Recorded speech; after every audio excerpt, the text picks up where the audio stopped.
Okay, so we got craftiness of a woman.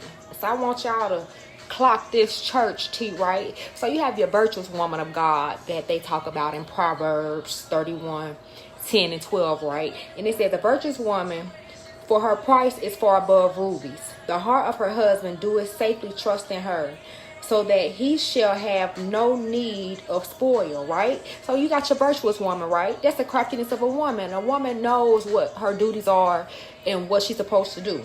But then you also got Mary Magdalene, who was that hoe that got caught, right, sleeping with that man, that married man, right?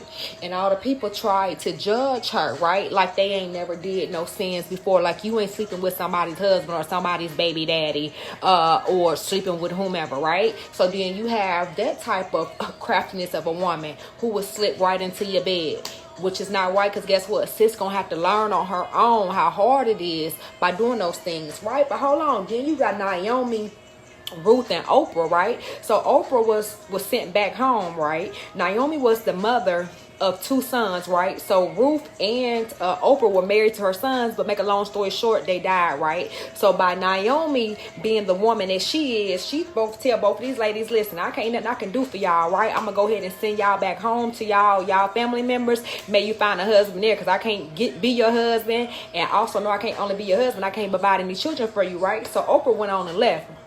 But that Ruth stayed, because Ruth seen something in Naomi. Ruth knew that Naomi can get her to the bread and butter, which is Boaz. Okay, so you have to go read that story on your own. So clock that, church T. But hold on, wait a minute now.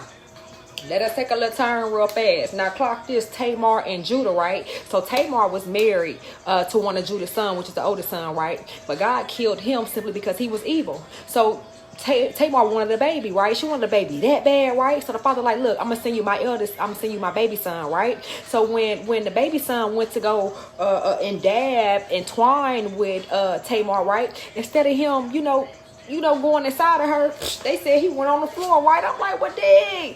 Boy, I guess, listen, so that's what they say, right? So still Tamar wanted a baby, so God had to kill both of Judah's sons, right? Because they were doing some type of evil deeds, right? However, whatever the case may be, right? And so Tamar like, I ain't get married to come empty-handed. Hold on, wait a minute. So that's where we go, the craftiness of a woman. Now clock this, church T, right? So what Tamar did in her mind is she knew Judah was getting ready to trouble, right? So she beat Judah on the trail. You know what I'm saying? So not only did she beat him, hold on, she disguised herself as a prostitute. Check this out. Tamar disguised herself as a prostitute, right? And guess what? Judah, the father of the two sons, slept with Tamar, right? I'm talking about slept with her, y'all.